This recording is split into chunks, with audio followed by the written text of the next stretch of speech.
ኢትዮጵያ የቀይ ባህርን ቁልፍ ለመረከብ ተቃረበች። ኃያላኑ በአንድ ድምፅ ከጎኗ ቆሙ። የኢትዮጵያ የባህር በር የማግኘት ጥያቄ ተገቢ ነው። የአውሮፓ ሀገራት ኢሳያስ በድንገት ወደ አሜሪካ፣ የኤርትራ ልዑክ ወደ ዋሽንግተን ሊያቀና መሆኑ ተሰማ። ምስራቅ አፍሪካ አዲስ ንፋስ እየነፈሰ ነው። ኢራን ትራምፕ ላይ የግድያ አዋጅ አወጀች። ትራምፕን ለገደለ ሰው ኢራን ያቀረበችው አነጋጋሪው $1 ሚሊዮን ሽልማት። ታላቅ ዕድል በ440 ሺህ ብር ቅድመ ክፍያ ብቻ ተወዳዳሪ በማይገኝለት በመርካቶ ተክለ ሃይማኖት የንግድ ሱቆችን ሽያጭ በይፋ ጀምረናል። ለእርስዎ ንግድ የሚመጥኑ የተለያዩ የካሬ አማራጮችንም ይዘን ቀርበናል። ለጥቃቅንና አነስተኛ ንግዶች በ11 ካሬ፣ በ16 ካሬ፣ በ22 ካሬ እንዲሁም በ32 የካሬ አማራጭ ሲኖረን ለሱፐርማርኬት፣ ለስቶርና ለሌሎች አገልግሎቶች ከ100 ካሬ ጀምሮ ሰፊ ምርጫዎችም አሉን። ቶሎ እድሉ ሳያመልጦት አሁኑኑ ደውለውልን ቦታውን ይዘዙ። ለበለጠ መረጃ በ0943 084880 አሊያም በ0943 0848 38 ላይ ያገኙናል።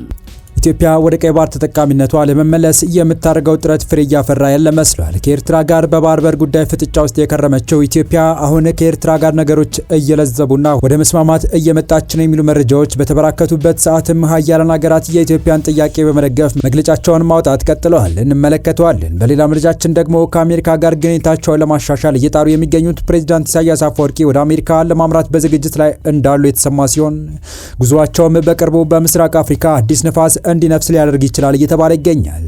የዚህንና ከአሜሪካ ጋር የተኩስ አቁም ላይ የምትገኘውና በቅርቡ በዓለም ሀያላን ሀገራት ቻይናና አሜሪካ ኒኩለር እንዳትታጠቅ የተፈረደባት ኢራን የአሜሪካውን ፕሬዚዳንት ለገደለልኝ በሚል ያቀረበችው $1 ሚሊዮን ሽልማት ያለምን ትኩረት ስለመሳቡ አክለን በዝርዝር ይዘን ቀርበናል። ሰላም ውድ የሉድ ቤተሰቦች እንደምን አላችሁ? ቻናሉን ሰብስክራይብ፣ ላይክ፣ ሼር ያደረጋችሁ እስከ መረጃዎቻችን ፍጻሜ አብራችሁን ቆዩ።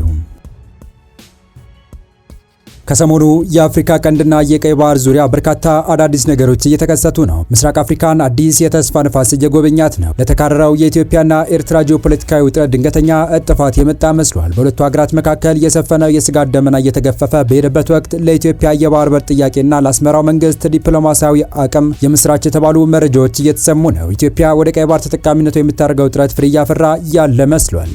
ከኤርትራ ጋር በባህር በር ጉዳይ ፍጥጫ ውስጥ የከረመችው ኢትዮጵያ አሁን ከኤርትራ ጋር ነገሮች እየለዘቡና ወደ መስማማት እየመጣች ነው የሚሉ መረጃዎች በተበራከቱበት ሰዓትም ሀያላን ሀገራት የኢትዮጵያን ጥያቄ በመደገፍ መግለጫቸውን ማውጣት ቀጥለዋል።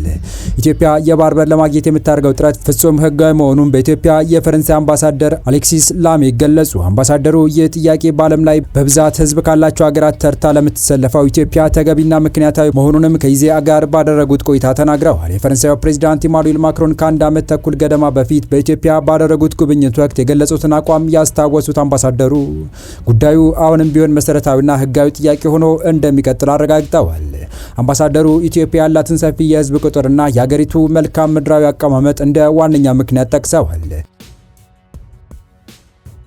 በርካታ ታዛቢዎች እንደሚስማሙት የቀይ ባህር ጉዳይ ከኢትዮጵያ ታሪካዊ ቅርስ፣ ከጥንታዊ ስልጣኔዋ፣ ከሀገረ መንግስት ምስረታዋ፣ ከብሔራዊ ደህንነትና ከረጅም ጊዜ የኢኮኖሚ ግቦች ጋር ጥብቅ ቁርኝነት ያለው ነው።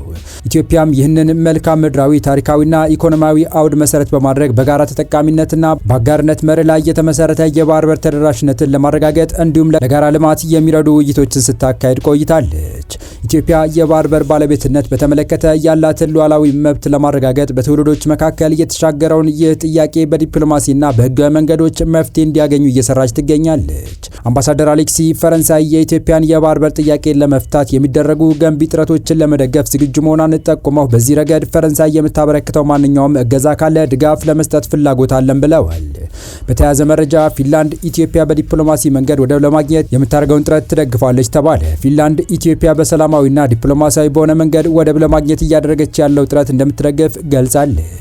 በህዝብ ተወካዮች ምክር ቤት የውጭ ግንኙነትና የሰላም ጉዳዮች ቋሚ ኮሚቴ የፊንላንድ ፓርላማ አባል የሆኑት ኪሞም ኪልጁንና በኢትዮጵያ የፊንላንድ አምባሳደር ሲናካ አንቲናን ተቀብለው አነጋግረዋል። በውይይታቸውም በአፍሪካ ቀንድ ስላለው ጂኦፖለቲካ ሁኔታ፣ በንግድ፣ በኢንቨስትመንት፣ በቴክኖሎጂ ሽግግር ላይ ፊንላንድ ከኢትዮጵያ ጋር ያላትን ዘርፈ ብዙ ግንኙነት በተለያዩ መስኮች ይበልጥ ማጠናከር በሚያስችሉ ጉዳዮች ላይ ትኩረት አድርጓል። በህዝብ ተወካዮች ምክር ቤት የውጭ ግንኙነትና የሰላም ጉዳዮች ቋሚ ኮሚቴ አባል አምባሳደር ዲና ሙፍቲ ሁለቱ ሀገራት ረጅም ዘመናትን እያስቆጠረና ታሪካዊ ግንኙነት እንዳላቸው አስታውሰው ይህንን ግንኙነት በይበልጥ ማጠናከር እንደሚገባ አስገንዝበዋል። አምባሳደር ዲና ኢትዮጵያ በምስራቅ አፍሪካ ሰላምን ለማስፈንና ቀጠናዊ ልማትና ሁለንተናዊ ብልጽግናን ለማረጋገጥ ከኢጋድ ጋር በጋራ እያደረገች ያለችውን ጥረት አስረድተዋል። የፊንላንድ ፓርላማ አባል ኪሚሞ ኪልጁን ኢትዮጵያና ፊንላንድ ረጅም ዘመናትን ያስቆጠረ ግንኙነት እንዳላቸው አንስተው በፊንላንድ የውጭ ግንኙነት ፖሊሲ ውስጥ ኢትዮጵያ ከአፍሪካ ቀዳሚዋ ናት ብለዋል። በቀጣይ መረጃ ከአሜሪካ ጋር ግንኙነታቸውን ለማሻሻል እየጣሩ የሚገኙት ፕሬዝዳንት ኢሳያስ አፈወርቂ ወደ አሜሪካ ለማምራት በዝግጅት ላይ እንዳሉ የተሰማ ሲሆን ጉዟቸውም በቅርቡ በምስራቅ አፍሪካ አዲስ ንፋስ እንዲነፍስ ሊያደርግ ይችላል እየተባለ ይገኛል። የኤርትራ ቁልፍ ባለስልጣናት ወደ አሜሪካ ሊጓዙ ነው የሚሉ መረጃዎች ተበራክተዋል። የሻዕቢያ መረጃ ምንጮች በዚህ ጉዞ ፕሬዝዳንት ኢሳያስ አፈወርቂ ሊሳተፉ እንደሚችሉ በስፋት እየዘገቡት ነው። የኤርትራ የውጭ ጉዳይ ሚኒስቴር ኦስማን ሳላ ግን ወደ ዋሽንግተን ከሚጓዙት መሃል መሆናቸው ተረጋግጧል። በሌላ በኩል በመካከለኛው ምስራቅ የተፈጠረው የፖለቲካ ክስተት ለሻዕቢያ ያልታሰበ ሲሳይዞለት መጥቷል። ሆርሙዝ በኢራን እጅ ሙሉ በሙሉ መውደቁ ያሰጋት አሜሪካ እንደ ሆርሙዝ ሁሉ የምስራቅ አፍሪካውን ባቤል መንደብ የባህር ሰርጥ በኢራን ተደጋፊ ኃይሎች እጅ እንዳይወድቅ ፊታቸውን ወደ ቀይ ባህር ቀጠና ያዞሩ ሲሆን በዚህም ኤርትራን ስትራቴጂካዊ አጋር ለማድረግ ዋና ኢላማቸው አድርገው መንቀሳቀስ ከጀመሩ ሳምንታት ተቆጥሯል። በቅርቡ ሮይተርስና ዎል ስትሪት ጆርናል ባወጧቸው ዘገባዎች የትራምፕ አስተዳደር ኤርትራን ስትራቴጂካዊ አጋር ለማድረግ ለዓመታት ሻዕቢያ ላይ ተጥለው የቆዩ ማዕቀቦችን ለማንሳት ወስናለች።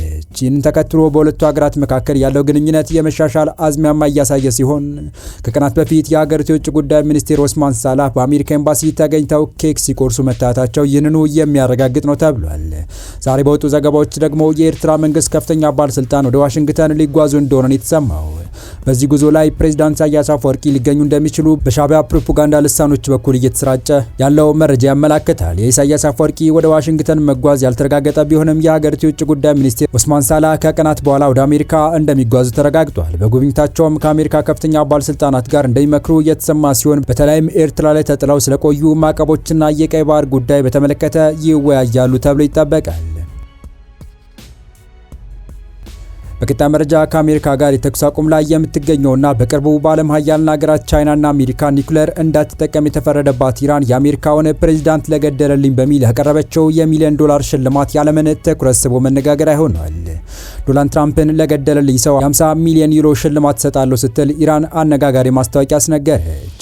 የኢራን ፓርላማ የአሜሪካውን ፕሬዝዳንት ዶናልድ ትራምፕን ለሚገድል ለማንኛውም ግለሰብ ወይም አካል መንግስት $50 ሚሊዮን ሽልማት እንዲከፍል የሚያስገድድ ረቂቅ ህግ እየመረመረ መሆኑን አንድ ከፍተኛ የህግ መወሰኛ ምክር ቤት አባል ሐሙስ ዕለት ገለጹ። ይህ እርምጃ የተወሰደው በአሜሪካና እስራኤል ጥቃት የተገደሉ የኢራን መሪና አዛዦች ደም ለመበቀል ታስቦ ነው ተብሏል። የፓርላማው የብሔራዊ ደህንነት የውጭ ጉዳይ ፖሊሲ ኮሚቴ ሰብሳቢ ኢብራሂም አዚዝ ለሀገሪቱ ብሔራዊ ቴሌቪዥን እንደተናገሩት የህግ መወሰኛ ምክር ቤት አባላቱ የመጋቢት ጦርነት ከተቀሰቀሰበት ጊዜ ጀምሮ በርካታ ረቂቅ ህጎችን ያዘጋጁ ሲሆን ከነዚህ መካከል አንዱ በወታደራዊና በደህንነት ኃይሎች የሚወሰዱ የአጸፋ እርምጃዎችን የተመለከተ ነው። እንደ አዚዝ ገለጻ የአሜሪካው ፕሬዝዳንት፣ የእስራኤል ጠቅላይ ሚኒስትርና የሴንትኮም አዛዥ በተመሳሳይ መልኩ ኢላማ መደረግ አለባቸው።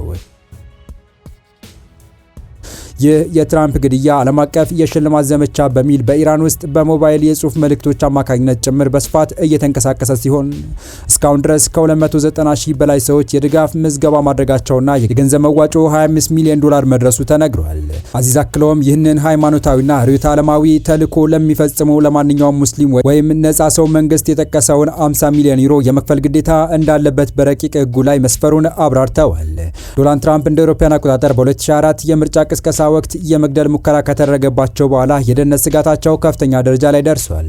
የአሜሪካ ፍትህ ሚኒስቴር ከዚህ ቀደም የኢራን እስላማዊ አብዮታዊ ዘብ ትራምፕን ለመግደል አቅዶ የነበረውን ሚስጥራዊ ሴራ ማክሸፉን ይፋ አድርጎ ነበር። በመርካቶ ተክለ ሃይማኖት የንግድ ባለቤት ለመሆን ታላቅ ዕድል በ440 ሺህ ብር ቅድመ ክፍያ ብቻ ተወዳዳሪ በማይገኝለት በመርካቶ ተክለ ሃይማኖት የንግድ ሱቆችን ሽያጭ በይፋ ጀምረናል። ለእርስዎ ንግድ የሚመጥኑ የተለያዩ የካሬ አማራጮችንም ይዘን ቀርበናል። ለጥቃቅንና አነስተኛ ንግዶች በ11 ካሬ፣ በ16 ካሬ፣ በ22 ካሬ እንዲሁም በ32 የካሬ አማራጭ ሲኖረን ለሱፐርማርኬት፣ ለስቶርና ለሌሎች አገልግሎቶች ከ100 ካሬ ጀምሮ ሰፊ ምርጫዎችም አሉን። ከ2.2 ሚሊዮን ብር ሙሉ ክፍያ ጀምሮ የሱቅ ባለቤት መሆን ይችላሉ። መርካቶ ላይ ዛሬ ኢንቨስት ማድረግ የንግዶን የወደፊት ጉዞ ማረጋገጥ ነው። ልብ ይበሉ፣ እኛ ጋር ልዩ የሚያደርገን አንድ ነገር አለ። ለጋራ መጠቀሚያ ወይም ኮመን ኤሪያ ተብሎ የሚከፈል ምንም አይነት ተጨማሪ ሂሳብ አይኖርቦትም። ይህ ማለት ሙሉ ክፍያው ለገዙት ካሬ ብቻ የሚውል ይሆናል። ያሉን የካሬ አማራጮች በጣም ውስኖች ናቸው። እድሉ ሳያመልጦት አሁኑኑ ደውለውልን ቦታውን ይዘዙ። ለበለጠ መረጃ በ0943 084880 አለያም በ0943 0848 38 ላይ ያገኙናል። የተወዳችሁ የቻናላችን ቤተሰቦች ለአሁኑ ለእናንተ ይመጥናሉ ብታደምጧቸው ታተርፉባችኋላችሁ ብለን የመረጥንላችሁ ዕለታዊ መረጃዎቻችን እስካሁን ያደመጣችኋቸው ነበሩ። በተመሳሳይ ሀገራዊና ቀጠናዊ ጉዳዮች እንዲሁም ዓለም አቀፋዊ የጂኦፖለቲካ ወታደራዊና አነጋጋሪ ክስተቶችን ለበለት ተከታትለን በትኩስ ይዘን እንደምንቀርብ እያሳወቅን የቻናሉ ቤተሰብ ካላችሁ ሰብስክራይብ፣ ቪዲዮ ላይክ እና ሼር በማድረግ ተደራሽነታችን ታሰፉ ዘንድ አክብሮታዊ ግብዣችን ነው። አበቃን። ሰናይ ጊዜን ተመኘን።